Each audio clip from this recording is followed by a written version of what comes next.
Saludos. Les habla el doctor José Luis de Vinatea Velarde, médico asistente del Servicio de Otorrino del Hospital Nacional Arzobispo Loaiza. El día de hoy vamos a tratar un tema muy interesante que se llama exploración audiológica. Como ustedes sabrán, la audición humana tiene dos etapas. La primera etapa se denomina etapa aérea o vía aérea, debido a que utiliza como medio físico el aire. En esta etapa están inmiscuidos anatómicamente el oído externo, con el pabellón auricular y el conducto auditivo, y el oído medio, con las estructuras que se encuentran dentro de él, que se denominan huesecillos del oído medio. La segunda etapa se denomina etapa ósea o vía ósea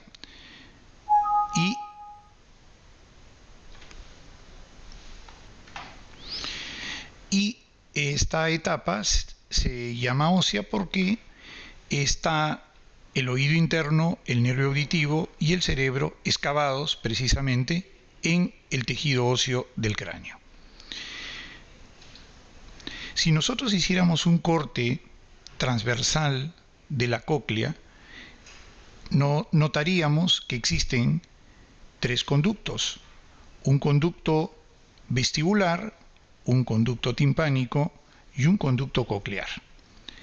En el conducto coclear se encuentra el órgano periférico de la audición, que se llama órgano de Corti, y está lleno de un líquido denominado endolinfa, a diferencia de los otros dos conductos que tienen un líquido denominado perilinfa. Estos líquidos tienen características bioquímicas diferentes que favorecen la despolarización y la transmisión del estímulo sonoro en estímulo neuronervioso o bioeléctrico.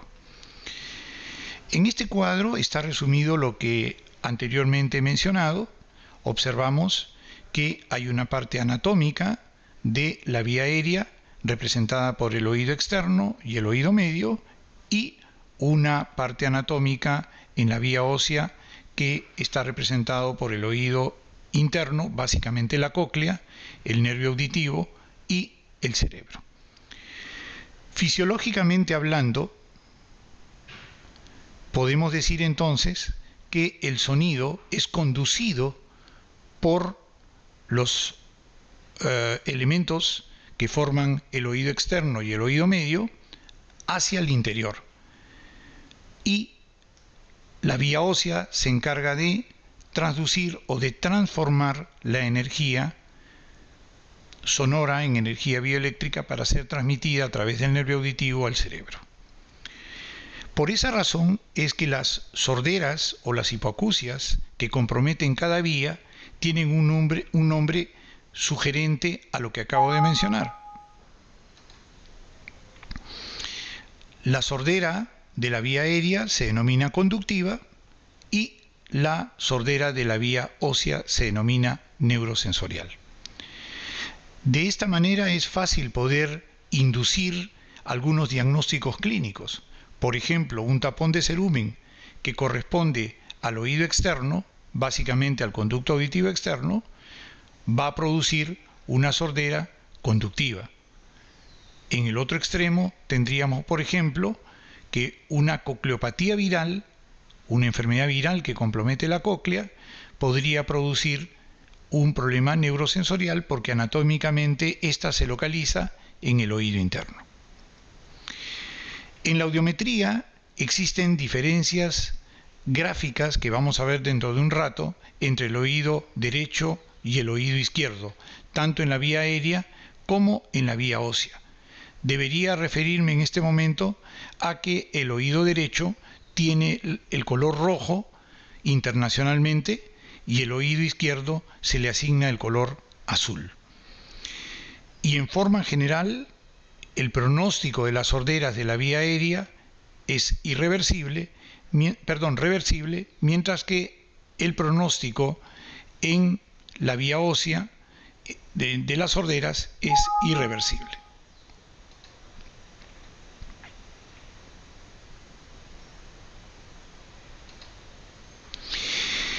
Cuando hablamos de exploración audiológica, hablamos de que la pérdida auditiva y los defectos que puedan haber en la audición los vamos a encontrar en todo tipo de población y a cualquier edad. Por lo tanto, este es un problema que el médico general y también el médico otorrino van a ver frecuentemente. Por lo tanto, necesitamos de un estudio ordenado y protocolizado para poder contestar las preguntas que el paciente nos haga cuando nos traiga problemas de audición. Los pasos de la exploración audiológica son varios y están ordenados de la siguiente manera. En primer lugar, la otoscopía. En segundo lugar, la acumetría. En tercer lugar, la audiometría.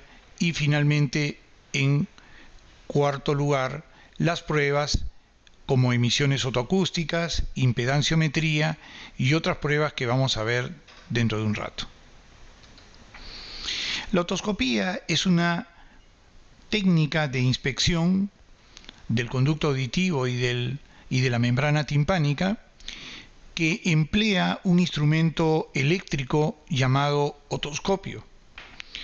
El otoscopio tiene una serie de elementos como luz y como una lente de aumento que va a permitir distinguir los detalles que se encuentran en el tímpano y en el conducto auditivo. Para poder utilizar el otoscopio requerimos también de una técnica que consiste en tirar el pabellón auricular hacia arriba y hacia atrás en el caso del adulto y hacia abajo y hacia adelante en los infantes, en los lactantes y en la primera infancia. Esto permite de alguna manera corregir la curvatura que se va a tener en el conducto auditivo externo. Aquí vemos dos otoscopios, uno de ellos, el que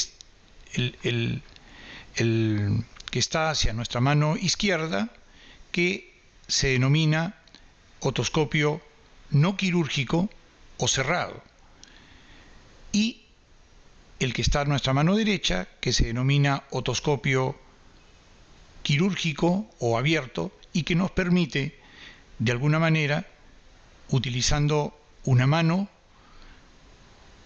limpiar o sacar muestras o retirar algo que se encuentre dentro del conducto por el tipo de estructura que tiene este otoscopio. Aquí vemos la técnica que se realiza para poder hacer la otoscopía.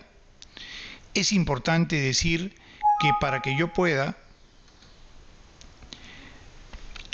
utilizar el otoscopio correctamente, debo apuntar a la hora de ingresar al conducto al piso del conducto. Debo de observar el piso del conducto y luego, a medida que voy levantando el otoscopio, voy a empezar a identificar la zona del anillo o ánulus timpánico, lo cual me va a decir que estoy en la posición adecuada. Aquí vemos un tímpano normal y el anillo timpánico o ánulus timpánico al que me refiero es el que estoy señalando en este momento. Yo inicio la otoscopía mirando al piso y luego voy ascendiendo el otoscopio hasta que encuentro el ánulus o anillo timpánico que está insertado en la porción timpanal del oído del temporal, del hueso temporal. Muy bien, existen puntos de reparo a considerar dentro del tímpano importantes, como son, en primer lugar, la apófisis corta o lateral del martillo. Luego vemos una estructura un poco alargada, que es el mango del martillo, número 2, que termina en la zona central del tímpano, llamada ombligo o umbo. Si ustedes observan un poco con detenimiento, van a encontrar por translucidez un reforzamiento que tiene el aspecto de un hueso, y efectivamente lo es la apófisis lateral, la apófisis larga del yunque, la apófisis larga del yunque. Además de eso, tenemos un artefacto luminoso de forma triangular en el cuadrante anteroinferior llamado triángulo luminoso. Finalmente, recordemos que el tímpano tiene dos porciones, una porción elevada llamada parte flácida o pars flácida, que es bilaminar, solo tiene dos láminas, está ubicada en la parte superior, tomando como referencia los ligamentos tímpano-maleolares. Y hacia la parte inferior tenemos la pars tensa, que es trilaminar, tiene tres capas. Por eso se denomina tensa, porque tiene una capa media elástica. El otoscopio o la otoscopía no solo sirven para poder observar las características normales del tímpano y del conducto auditivo, sino que también nos permite evaluar funcionalmente la permeabilidad de la trompa de Eustaquio y la movilidad del tímpano. Este procedimiento se realiza a través de un otoscopio que se llama otoscopio de Siegel y es útil para poder diferenciar aquellas otitis medias serosas o adhesivas en las que el tímpano se ha retraído o, en el peor de los casos, se ha llegado a pegar a la pared interna del oído medio, que se llama promontorio. También existen algunos signos dentro de nuestra clínica otorrinolaringológica que valen la pena recordar, como son el signo de la fístula o signo de Guillet, que consiste en que al insuflar aire a través del otoscopio vamos a provocar en el paciente nistagmo y vértigo. Esto se puede ver en las otitis medias crónicas colesteatomastosas y en la otoesclerosis. El otoscopio de Siegel es el que les presento en este momento. Es un otoscopio que tiene un cabezal con un apéndice en donde se va a poder colocar una manguera y una bombilla.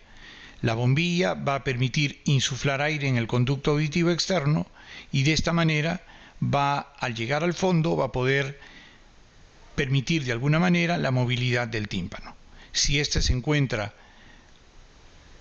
elástico, si éste se encuentra por detrás con aire en el oído medio, la membrana timpánica se va a mover.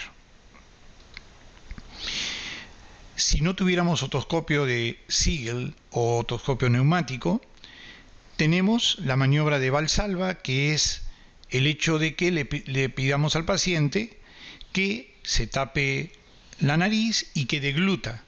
De esa manera se va a mover la membrana timpánica. Algunos ejemplos de membranas timpánicas anormales. Aquí tenemos una otitis media aguda, notamos un abombamiento del tímpano y además de esto notamos que en el interior la translucidez se ha perdido y hay contenido amarillo que es contenido de pus en el oído medio, contenido purulento. Aquí tenemos el caso contrario, el tímpano se encuentra retraído. Vean ustedes cómo está de prominente el anulus timpánico, incluso con alguna circulación que se puede observar. Observen también la apófisis corta o lateral del martillo, que está más prominente de lo normal. Incluso se puede observar el mango del martillo. Y ven ustedes un líquido cetrino que ocupa el interior del oído medio. Este es una otitis media serosa. El tímpano en este caso, repito, no está bombado sino retraído. Aquí vemos otro ejemplo de otitis media aguda, en donde el contenido es parcial, cual si fuera una copa a medio llenar de contenido purulento. está congestivo, el anulus timpánico y la periferia del tímpano. Aquí vemos una perforación timpánica parcial que puede permitirnos observar el interior del oído medio, la mucosa del oído medio, que se nota también con algunos cambios metaplásicos propios de una enfermedad crónica en el oído medio. Una perforación nuevamente parcial que compromete los cuadrantes inferiores del tímpano y está siendo preservado el martillo. En estos pacientes, por ejemplo, es de suponer que la sordera será menor.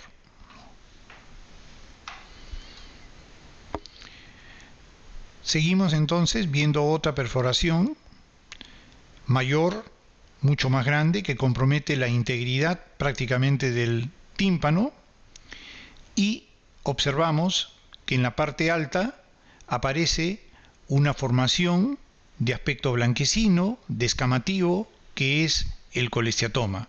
El colesteatoma es un tumor muy conocido por los otorrinos, que tiene características dérmicas. El nombre sugiere que fuera un contenido graso, un contenido de grasa, colesterol, pero no. Lo que ocurre es que esto es de características dérmicas. La otoscopía no solo sirve para poder ver perforaciones en el tímpano, sino también algunos signos propios de alguna enfermedad. En este caso estamos viendo el signo de Schwartz. El signo de Schwartz es un signo propio de la autoesclerosis, ¿correcto? Aquí vemos consiste en un enrojecimiento de la zona que se encuentra alrededor de la apófisis larga del yunque. Detrás de la apófisis larga del yunque se encontraría el estribo, que es uno de los principales huesos dañados o fijados en la autoesclerosis. Este signo de enrojecimiento periférico se denomina signo de Schwartz y es propio de la enfermedad llamada otoespongiosis o otoesclerosis. También podemos ver las características del conducto, y aquí lo que estamos viendo es un forúnculo o una otitis externa localizada. Muy bien, el segundo paso de la exploración audiológica se denomina acumetría. La acumetría es una prueba cualitativa de la audición y va a utilizar para estos efectos un instrumento llamado diapasón, que tiene dos ramas en forma de U y un vástago que sirve de mango. Es un instrumento metálico, requiere ser golpeado sobre una superficie firme y elástica.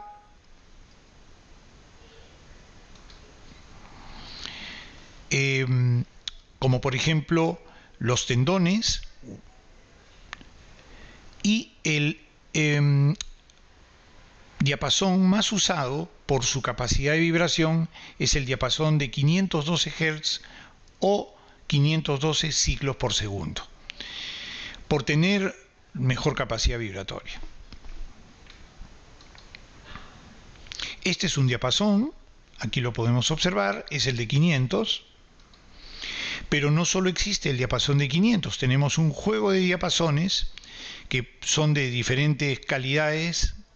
Por ejemplo, puede ser de acero, y tenemos que existe un diapasón por cada frecuencia significativa estudiada por nosotros, que van desde 128 hasta 4096 Hz. Un dato importante es que el diapasón puede provocar, siendo golpeado, una intensidad máxima de 60 decibeles.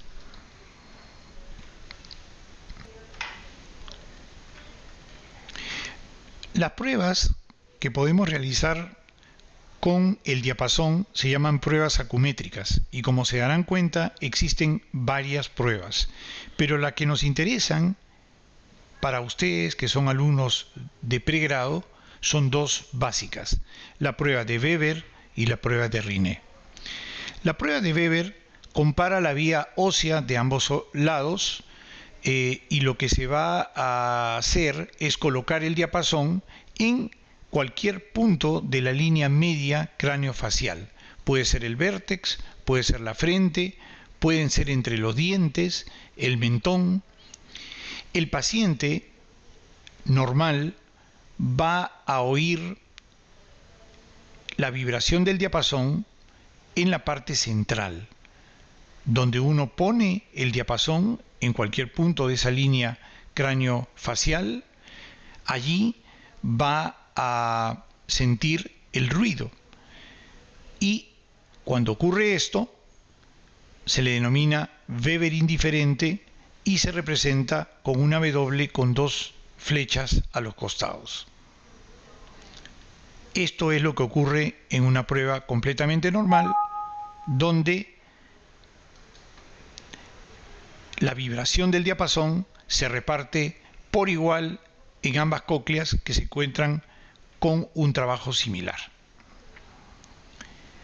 Lo interesante de esta prueba es que en las sorderas o hipoacusias conductivas el Weber se va a lateralizar al oído enfermo, y en las hipoacusias neurosensoriales el Weber se va a lateralizar al oído sano.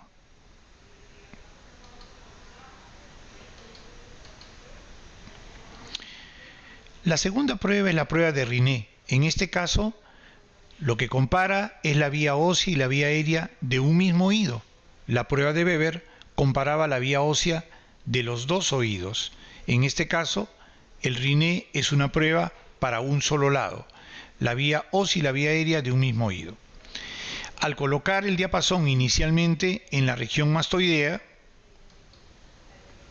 como vemos aquí, y le pedimos al paciente que nos diga cuándo deje de escuchar la vibración del diapasón. En ese momento pasamos a la segunda parte de la prueba, que es llevar el diapasón a la entrada del conducto auditivo externo. De esa manera habrán dos posibilidades. El paciente nos dirá que sigue escuchando el ruido, y en ese caso se denominará Rinné positivo, y la segunda opción será que el paciente nos diga que ya no escucha el sonido, y en ese caso se denominará Rinné negativo. ¿Correcto?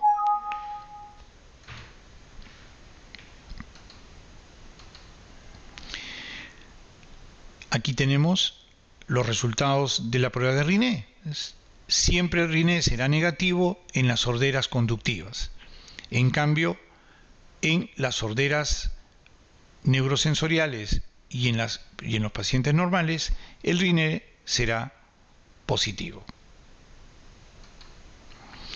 Este es un cuadro en el cual intento yo que repasen las características de las pruebas que acabo de mencionar y puedan un poco entender cómo funcionan estas pruebas de acumetría.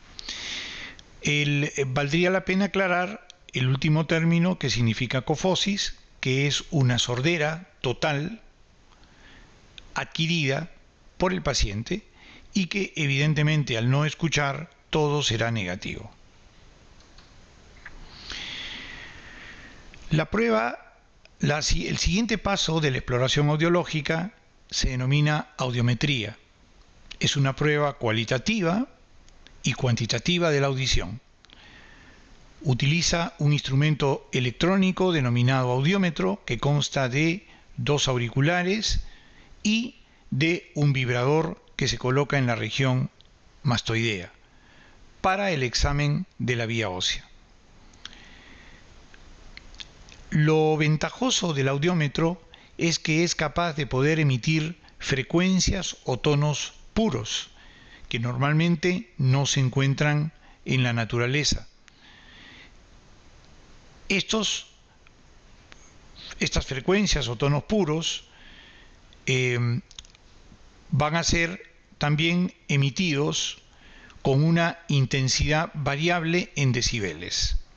Aquí tenemos un audiómetro con sus respectivos audífonos y el vibrador óseo que va a estimular la región mastoidea cuando evaluemos la vía ósea. El audiómetro, además de poder emitir tonos puros y de poder evaluar cualitativa y cuantitativamente la audición, está provisto de un sistema de comunicación con el paciente y, además de eso, tiene una técnica que se denomina enmascaramiento, que consiste en colocar un ruido en el oído no explorado, en el oído contralateral, para evitar lo que se llama la reacción de la audición cruzada o el fenómeno de la audición cruzada, debido a que en nuestro intento de poder evaluar el oído enfermo podemos elevar tanto el ruido, el sonido, la intensidad del sonido del audiómetro, que puede cruzar la audición hacia el oído no examinado y esto darnos resultados falsos. Existen condiciones importantes para la audiometría, son condiciones que se tienen en realidad para muchas pruebas, no solo de audiométricas. Necesitamos que el paciente esté libre de ruido externo, en cabinas sonoaisladas. El paciente tiene que estar sentado cómodamente, tiene que evitar tener prendas que impidan la colocación de los audífonos o que impidan una buena audición, como un celular prendido. Las instrucciones que nosotros los médicos tenemos que darle a los pacientes tienen que ser claras. Esto es una cabina insonora con el audiómetro. Existe evidentemente un factor que es importante, que es la habilidad y experiencia del examinador. Los pacientes a veces no son los más fáciles, sobre todo los pacientes pediátricos, los pacientes ancianos y los discapacitados, que pueden entender algo menos las características de la prueba, porque esta prueba es una prueba que se considera subjetiva y el paciente tiene que tener cierto grado de colaboración para la realización de ella.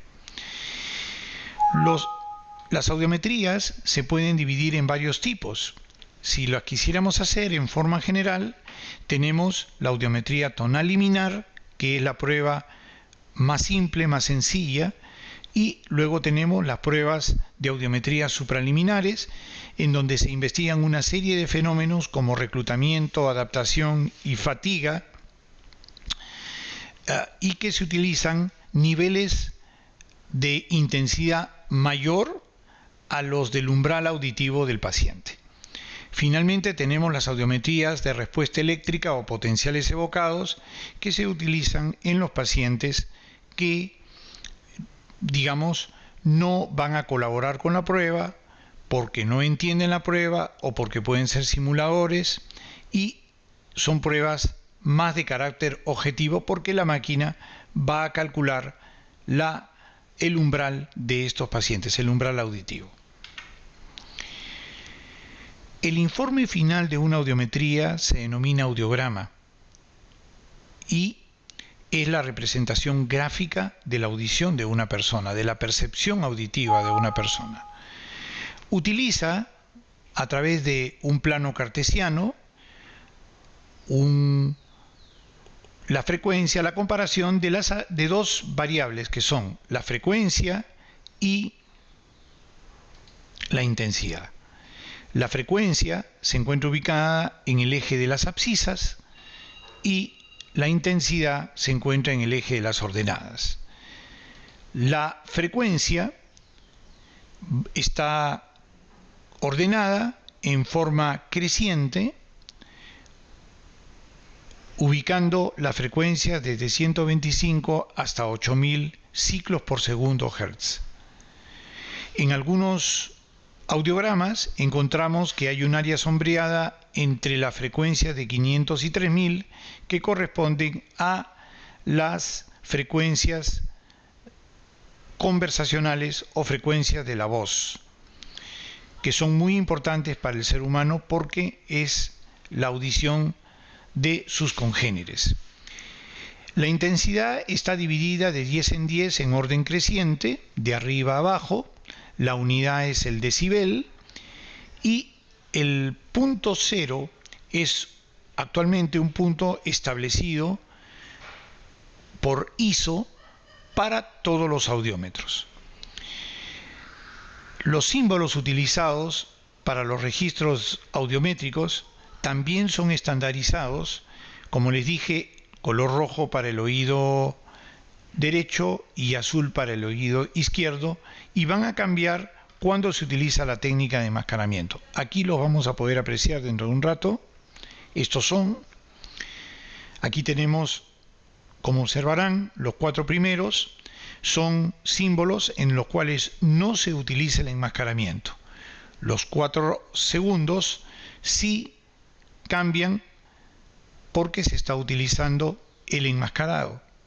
Y finalmente, los últimos 2 símbolos corresponden a lo que se denomina los umbrales de disconfort. Se utilizan para poder establecer los tinnitus o los acúfenos donde se encuentran, y también para las pruebas de investigación del reclutamiento. Y las flechitas dirigidas hacia abajo nos indican cuando la intensidad del audiómetro se ha puesto al máximo y el paciente no responde. Se puede colocar estas flechitas adosadas o unidas a cualquiera de los primeros 8 símbolos. Esto es el audiograma que les he descrito hace un momento.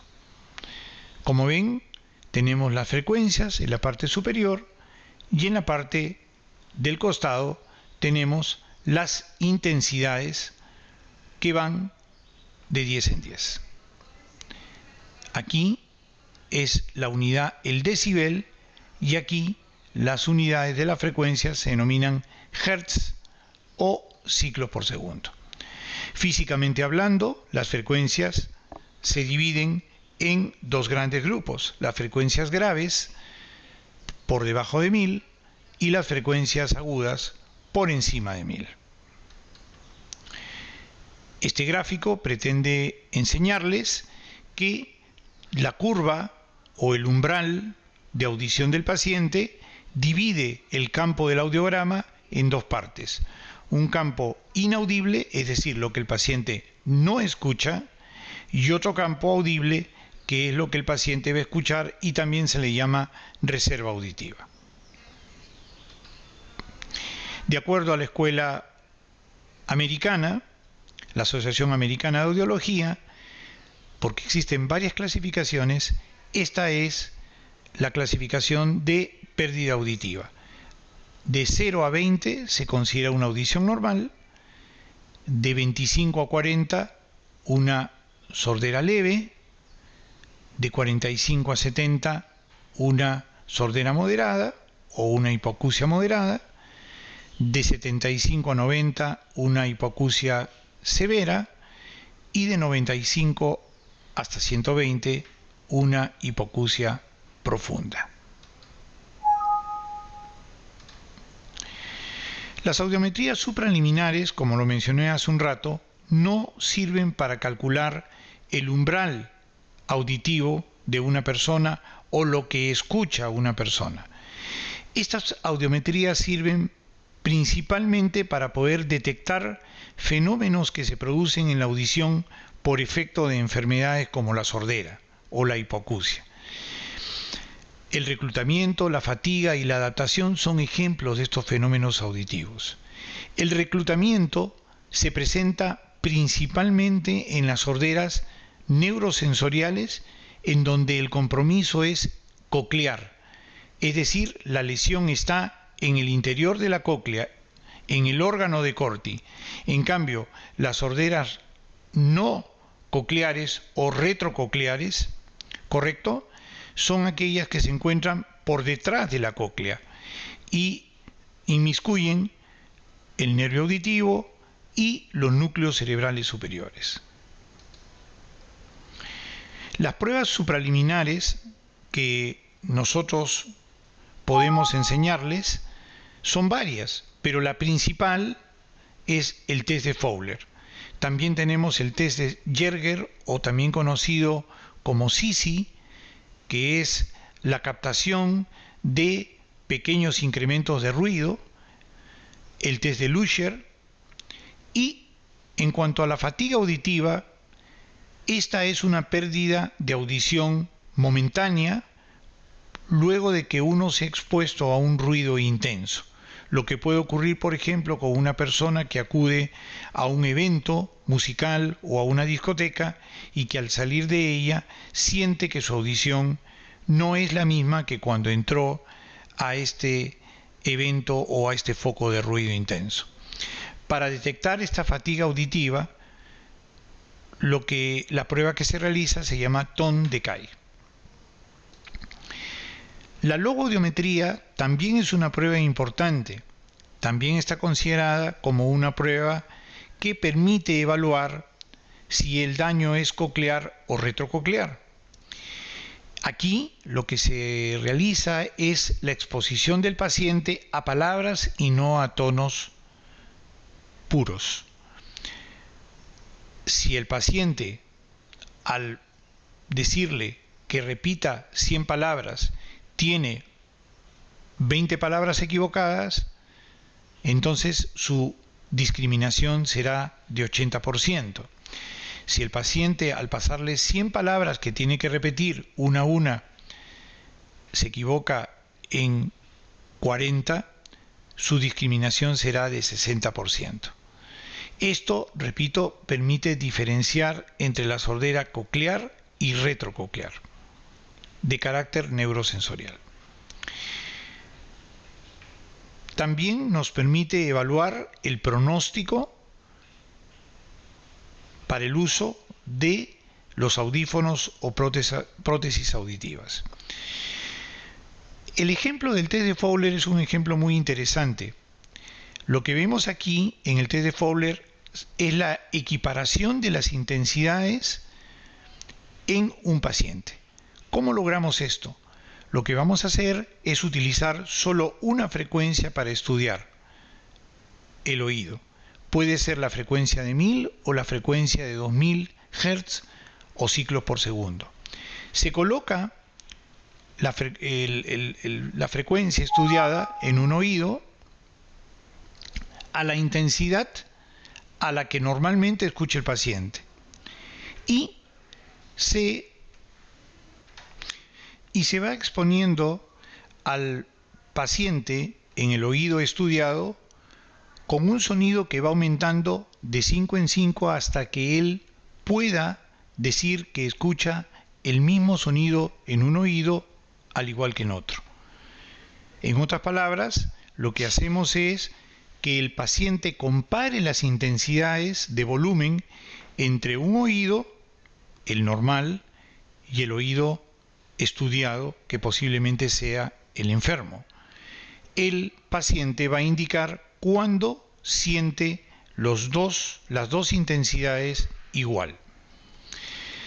En las sorderas conductivas, la diferencia de los umbrales de audición siempre van a persistir. En cambio, en las sorderas neurosensoriales, las diferencias se van acortando por el fenómeno de reclutamiento. Aquí tenemos la imagen de un test de Fowler y aquí nos va a ser más fácil entender la prueba. Tenemos, por ejemplo, el oído derecho y el oído izquierdo de este paciente que están normales. Por lo tanto, si el paciente en el oído derecho escucha en 20 decibeles y yo al oído izquierdo lo quiero estudiar y le voy subiendo de 5 en 5, el paciente me va a avisar que escucha igual también en 20 decibeles. Es decir, el paciente logra escuchar el mismo volumen, estamos hablando de un paciente normal, en 20 y en 20 y así sucesivamente. En 40 y en 40 van a volver a escuchar igual. Va a él poder comparar y la curva va a ser totalmente oblicua en 45 grados. Aquí tenemos un ejemplo de una sordera conductiva. En este caso, las líneas van a ser paralelas en función del oído sano y el oído enfermo. Por ejemplo, el oído enfermo escucha en 10 decibeles, pero en el oído sano escucha en 10 decibeles y en el oído enfermo va a escuchar en 40 decibeles. Muy bien, entonces, esto es un ejemplo de una sordera conductiva en donde las curvas, tanto del oído sano, que es este, como del oído enfermo, ¿correcto?, están paralelas, o sea, es una curva paralela. Aquí vemos una curva en donde se está yendo, ¿correcto?, se está acercando a la normalidad por el fenómeno de reclutamiento. Si ustedes observan, en el oído derecho, el paciente escucha en 10 decibeles y en el oído izquierdo escucha en 40 decibeles. A medida que vamos aumentando la audición, se van juntando y llega un momento en el cual, en 80 decibeles, tanto el oído enfermo como el oído izquierdo, tanto el oído sano, el oído derecho, como el oído izquierdo que estaba enfermo, se juntan tangencialmente.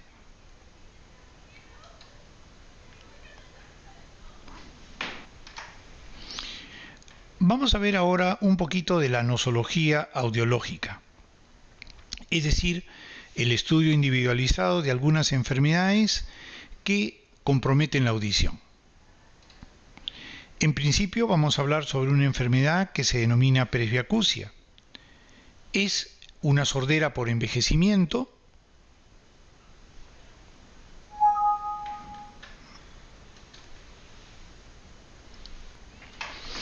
lo que va a ocurrir son cambios degenerativos en las diferentes poblaciones de células que se encuentran alojadas en la cóclea, como son las células ciliadas externas, las células ciliadas internas, las células de Dieter o de sostén, las células que forman la estría vascular e incluso la primera neurona que parte de la cóclea, del órgano de Corti. Es interesante ver las estadísticas de esta presbiacusia. Pacientes que están en el grupo etario entre los 65 y 74 años, 25% de ellos aproximadamente están afectados por esta enfermedad.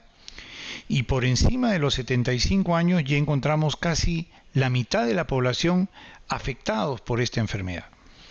Es una sordera bilateral y simétrica. Y por no, inmiscuir a todos los ancianos, pues se considera que hay alguna base genética. No toda la población de ancianos está sufriendo de la presbiacusia y esto hace sospechar que hay una base genética. Tenemos 4 tipos de presbiacusias. La presbiacusia sensorial es la presbiacusia más frecuente y lo que ocurre en esta sordera neurosensorial es que va a haber atrofia del órgano de Corti, va a haber compromiso de las células ciliadas que se encuentran en el interior del órgano de Corti. La evolución de esta sordera es lenta y cuando la vemos en la audiometría, lo que está comprometido son las frecuencias agudas. La segunda presbiacusia es la presbiacusia metabólica. En ella lo que ocurre es la atrofia de la estría vascular. Es una presbiacusia de evolución muy lenta y lo que va a ocurrir al haber una atrofia de la estría vascular es que hay una alteración en la producción de endolinfa. Por lo tanto, la curva de la audiometría va a comprometer a todas las frecuencias. La presbiacusia neural, lo que va a ocurrir es que el compromiso es de las células nerviosas, de las fibras nerviosas que van a formar parte del filete que forma el nervio coclear. En este caso, lo que va a ocurrir es que va a haber una discriminación pobre del lenguaje en las personas que tengan este tipo de sordera, porque la transmisión del órgano de corte hacia los núcleos cerebrales superiores, donde se decodifica el mensaje de la audición, se encuentra disminuido, se encuentra limitado.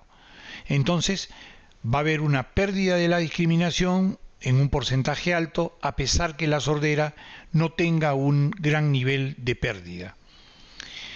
Y finalmente, la presbiacusia mecánica es una sordera en la cual lo que va a ocurrir es una rigidez de la cóclea por cambios vasculares, y lo que va a determinar es la caída de las frecuencias graves en la audiometría en estos pacientes.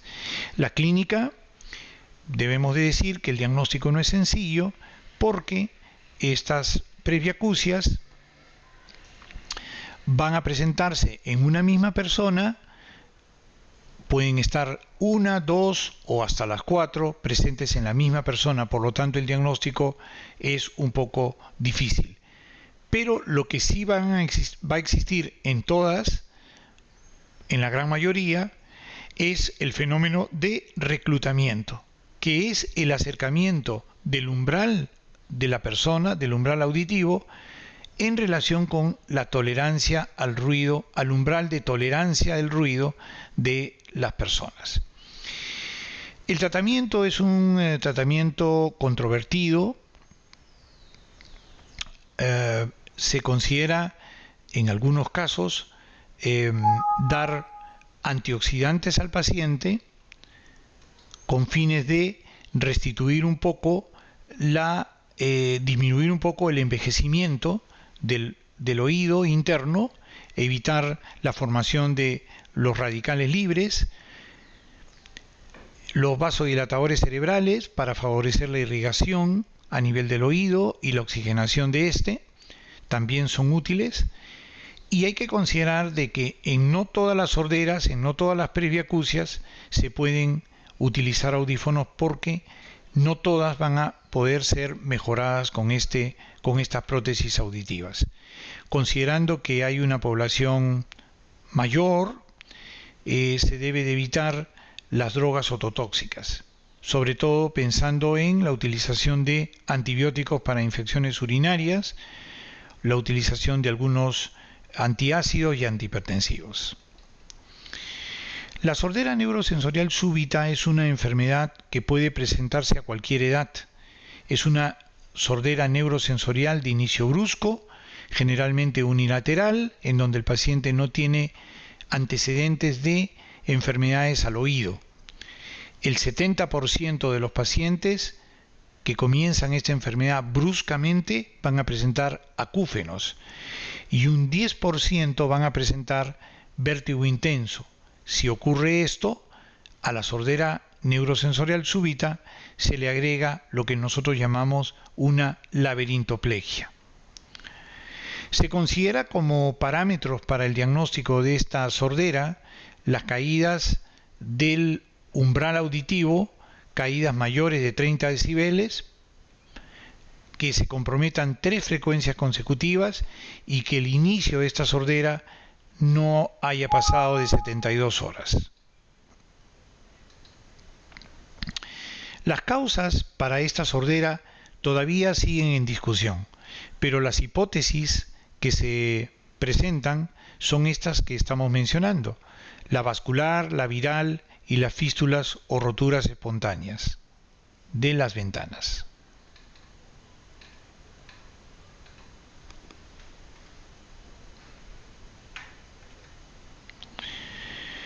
El diagnóstico para la sordera neurosensorial súbita se realiza a través de el diagnóstico de la propia sordera con un audiómetro, en donde deben haber compromiso de 3 frecuencias consecutivas por debajo de 30 decibeles. La otoscopía es normal. Hay que recordar que la otoscopía es uno de los objetivos del curso de ustedes. Es importante saber hacer una otoscopía. Si la otoscopía está normal, donde no hay tapones cerumen ni perforaciones, y se diagnostica la hipoacusia en las primeras 72 horas, pues entonces estamos frente a una hipoacusia neurosensorial súbita. El tratamiento es igualmente controversial y es amplio.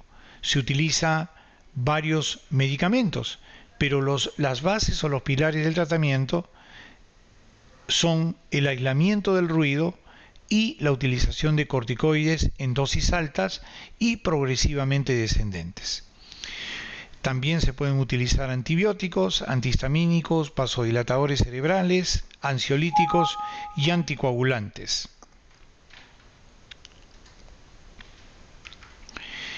El pronóstico de esta sordera: no existe una correlación directa entre el grado de pérdida auditiva y la recuperación. Se considera que un 33% de estos pacientes, la tercera parte, va a tener una recuperación espontánea. Es importante tener presente esta enfermedad porque la rapidez del diagnóstico y el tratamiento son muy importantes. La presencia de labirintoplegia o de vértigo va a provocar que el pronóstico se ensombrezca. Finalmente, la otoesclerosis es otra enfermedad importante de la audición, también se le llama otoespongiosis. Es una enfermedad de la cápsula óptica, es decir, del tejido óseo que rodea al oído interno. Es un tejido óseo de características primitivas. La cápsula óptica está formada por un tejido llamado tejido óseo encondral,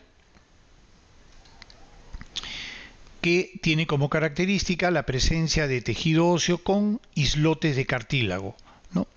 Entonces, de un momento a otro, en esta enfermedad puede ocurrir la osificación de este tejido, y el sitio preferentemente para el inicio de la enfermedad es la parte anterior, la región anterior de la ventana oval, llamada físula antefenestram.